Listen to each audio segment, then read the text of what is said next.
So we're out in the fucking parking lot again, of course. It's a different parking lot this time. Another local one that stays open late because all the establishments in this little strip mall stay open till like 10 to 2 a.m., depending on what it is. Like, there's a Taco Bell here, there's like a craft brewery here, there's a fucking dentist. There's two different craft breweries. I can't fucking talk. Um, but yeah, it's just a big strip mall parking lot. Um, Sometimes you need to get out the house to be able to just clear your mind and do your journaling. So I'm a little self-conscious, not because of talking in my car, because I've gotten over that. It's just if people want to look at me, they can look at me. But it's not even that. It's the fact that I didn't do the same kind of outlining that I typically do for these episodes. Not that I do this really strict, stringent outline, but these notes are chaotic as fuck. And I was like, I don't know, I'm not really feeling a really strict outline today. I think I just wanted to, you know, write some bullet points, go in and see what happens. So without further ado, and I hope I'm not misusing further ado like how a lot of YouTubers do, but there's no more ado. I'm getting into it. um Obviously I wanted this episode to be called Wayans World 2. I need to actually pronounce their fucking name properly. I know how to say it, but you hear how my manner of speech, I can tend to slur words. So there's Wayans ends up sounding like Waynes, which is why I did that Wayne's World pun. And then also things like the word horror, which I know is technically the right way of saying it, but whatever type of American accent I have makes horror sound like horror, because I'm not going to say horror. That sounds stupid. You know how stupid that sounds for me to say? It's not. Sometimes our accents prevent us from saying certain things. And not on some, I can't pronounce foreign names shit. Because I have my given name is some long ass bullshit that people refuse to pronounce properly, even when I break it down phonetically. So it's none of that. It's just, I'm fucking whatever type of American accent I have, it makes it sound like an illicit word. Anyway, yeah, Wayans World 2. I'm just on a Wayans hyperfixation right now because if you've seen any of my previous episodes, you know that I was interested in seeing the movie Him, the football horror movie. And I also have a long history with the Wayans family as a fan, as many people who are Western do. Not to say that they don't have international appeal, but if you want to be like, okay, I didn't grow up in America, I'm not that in tune with American culture, I don't know this shit, that's okay. But if you live in this country and you're conscious and you've, taken in any kind of pop culture existed anytime within the last 30 years, it's no excuse to not know who the Wayans family is. In my last episode, I talked about how we really need to be putting them in the same conversations as the Coppola family or the Barrymore family. These big dynasties of Hollywood people who just constantly put out really good stuff, and just have endless curiosity, you know? Anyway, Wayne's World, hyperfixation right now. Obviously, the movie Him, which I maintain is not as bad as people said. And I understand they made a lot of, executive changes that were not the best.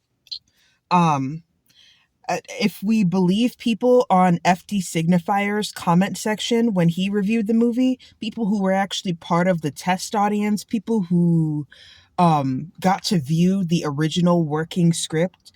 I've been in acting classes. I've been tangential to Hollywood. And I'm a writer too. So I understand how these things change. Drafts change. But And like the way they ended up with the final draft, yeah, it's not the best thing.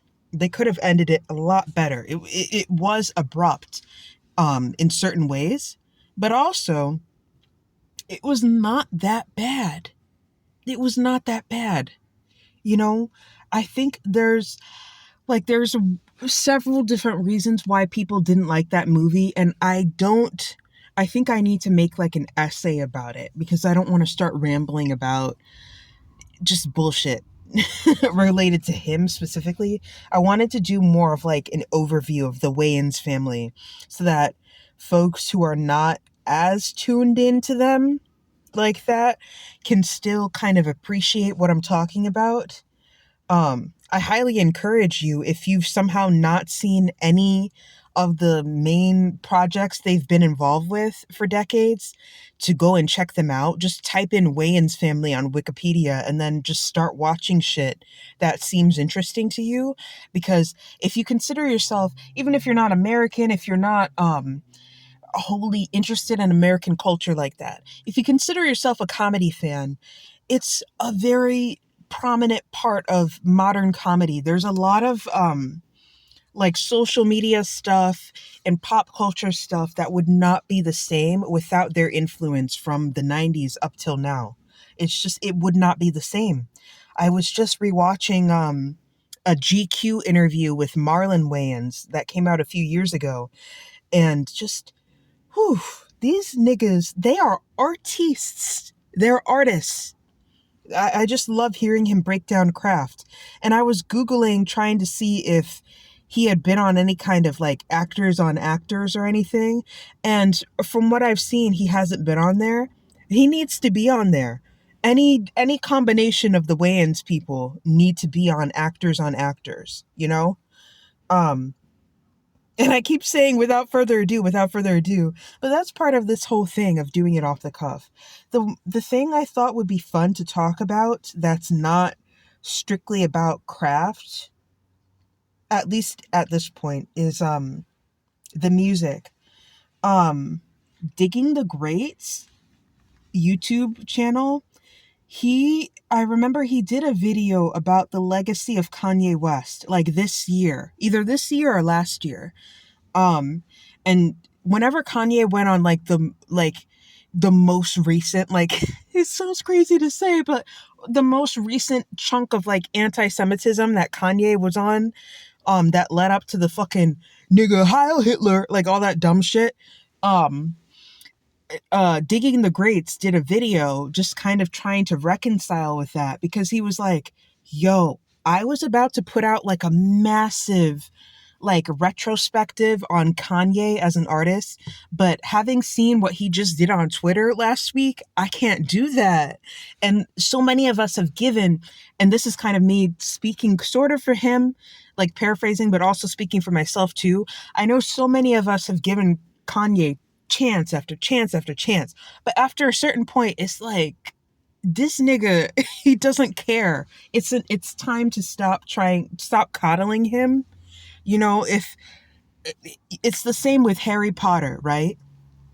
It's time to stop pretending that what's happening is not happening. Now, if you still want to read Harry Potter privately, um, or listen to Kanye privately, that's one thing. You're not causing active harm by fucking listening to your CD copy of College Dropout or reading your copy of Sorcerer's Stone that's beat the fuck to hell, you know? And not, you know what I mean? But like, when you start posting online and acting like these people are not bigots, that's when we have problem.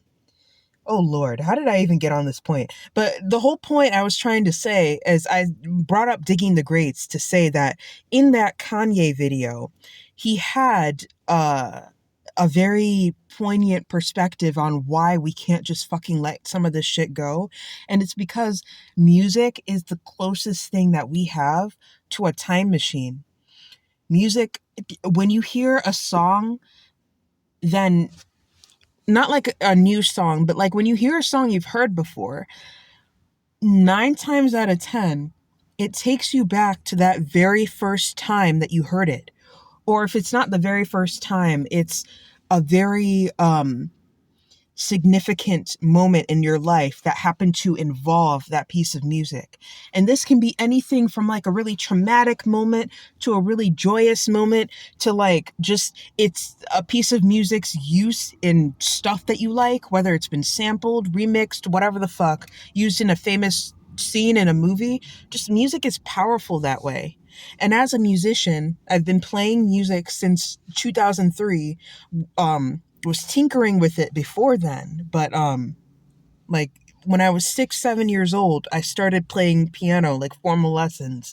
So this kind of stuff, I'm always thinking about it. But in particular in particular how it pertains to the Wayans projects, I just thought it was funny how there's almost like, I don't know, like a through line, or like just a whole bunch of like web weaving you can do with the prominent songs in the Wayans family's shit.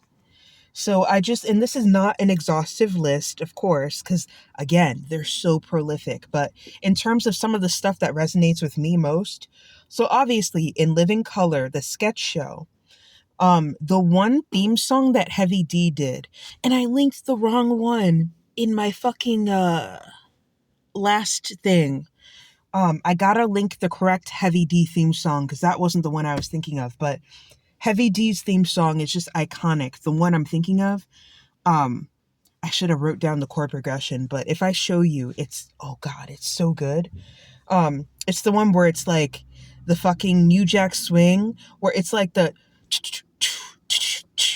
in Living Color, doom doom doom doom doom doom doom doom doom doom doom. It's something like that. I can't think of like the Roman numerals it corresponds to right now. I would have to like take a second and like visualize, but yeah, that one, not the one I linked with the fucking paint. The another piece of iconic music in the Wayans family shit, also from In Living Color. I mentioned it last time, but that Kim Wayans parody of Crystal Waters' She's Homeless song, that house song, so funny. I feel bad for Crystal Waters because I learned from her unsung episode that she didn't appreciate Kim Waters' parody. Because I mean, it was kind of snarky, but at the same time, Miss Crystal Waters, nothing can take that away from you. Like, house music is for the gays, you know? Like, nothing, your legacy is cemented. I know that shit must have been hard because I don't know why it didn't register to me, but like Crystal Waters was like kind of around my age when all that stuff blew up. And just thinking about that is like, yo, that's a lot. Fame is a lot to handle at any age. It's harder when you're even younger, but still, like, being like late 20s, early 30s is still like, you're young still, you know, you're not a baby, but you're young. So having that level of eyes on you is still a lot. And this is pre-social media. Anyway, another one that I thought was poignant was Jim Carrey's parody of Informer by the rapper Snow, the Canadian white guy rapper Snow. And like, I need to, maybe that might be my resource rec, Todd in the Shadows thing about Snow. Cause my dad had the Snow CD too. Like he listened to all these niggas, even the niggas who wasn't niggas, literally. But having like heard that song before, but because like I wasn't alive when it came out, so it's secondhand. And then hearing about the whole story and then hearing about the In Living Color parody, something about it was just so funny. Obviously, Jim Carrey is electric. Like, that man cannot do any wrong, but that parody was so good. It was so good. Going down the list, I said in White Chicks, the movie, 1,000 Miles by Vanessa Carlton. That shit is over 20 years old now, too. I know they did, is it Vice who does, they kind of do their own version of One Hit Wonder. like Taught in the Shadows, except it's way higher production quality and just, so they've covered Cisco Thong Song, even though I'm not saying Cisco is a one-hit wonder, but you know what I mean? Some of these prominent fucking like things. Cisco Thong Song.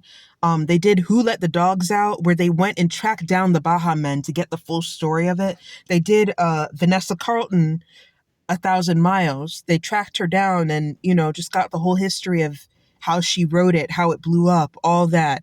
They talked to Terry Crews about how they did the whole gag in White Chicks involving that song.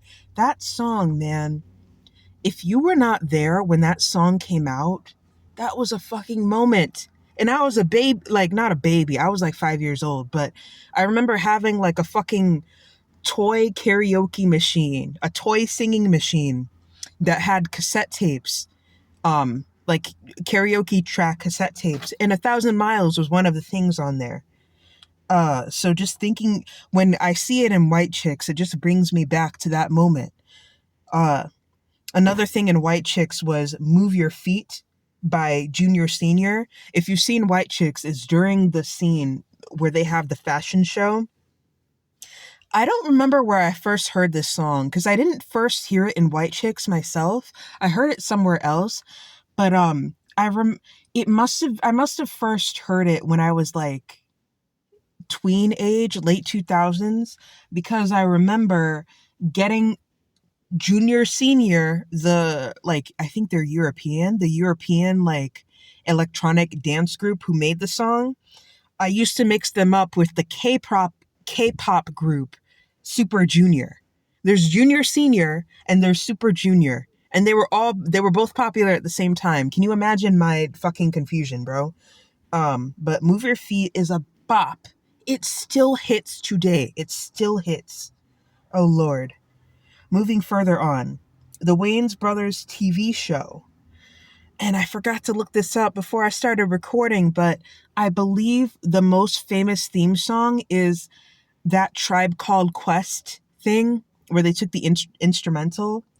And I forgot where the sample is from, because I know that same sample is used in a J. Cole song. It's the song Forbidden Fruit featuring Kendrick Lamar. If you hear that bass line, it was like, yo, it's weird how these things come full circle, because I mentioned in last episode that I did grow up with the Wayans Brothers TV show in syndication, because I was too little to like perceive it when it was on TV, in an initial run. But in those early 2000s reruns, I saw it, and like Prim's Hood Cinema talking about the music in that show jogged my memory of, oh, this was something that I watched. Yo, like the whole opening where they're playing that freaking iconic bass line, and then there's like a bus that hits an old lady, and then there's a huge freaking what is it called? The old lady gets hit and like launched across the road, but it's a dummy. It's like when you watch Ned Declassified or any of these other low budget kids shows and they have these shitty dummies. It's that same kind of thing. Very, very funny. But yeah, that Tribe Called Quest thingy that they sample for the Wayans Brothers theme song. Yeah. Going down the list, Happy Together 2018, that really, really bad Harry Styles fucking inspired CBS show that gives me throuple vibes. That's the main redeeming quality of it, the fact that it's OT3 fodder. Anyway, obviously the theme song of that is Happy Together by the Turtles. That's a fucking love song. It's a really good song. I know there's a really famous, I don't know when I first heard that song. I don't know if I first heard the song on oldies radio or if I first heard it in that Lindsay Lohan movie, the Simple Plan cover. I can't remember. Freaky Friday. It's kind of like the song I'm a Believer by the Monkees. All these things kind of blend together in the early 2000s, because I remember I grew up with the Monkees music, but I was also alive for when Shrek came out. So just I remember things got really mixed up in my head. I'm like, which came first, the chicken or the egg? Anyway, and then finally the most recent piece of music that was fun to me in a Wayans project was Lemonade by Gucci Mane, because I knew who Gucci Mane was when he debuted, but I don't remember what fucking song I heard from him first. The thing is like, I found out about Lemonade retroactively because I'm a fan. This goes back to the Turtles. I'm a fan of the Turtles, right? The Turtles, two of the members, they have stage name Flo and Eddie, and they had their own separate, like, comedy rock group outside of the Turtles. One of their songs is called Keep It Warm. It's a funny song, but it's also a really, really good 70s rock song. Oh, if you haven't heard it, check it out. But anyway, Gucci Mane sampled that for Lemonade.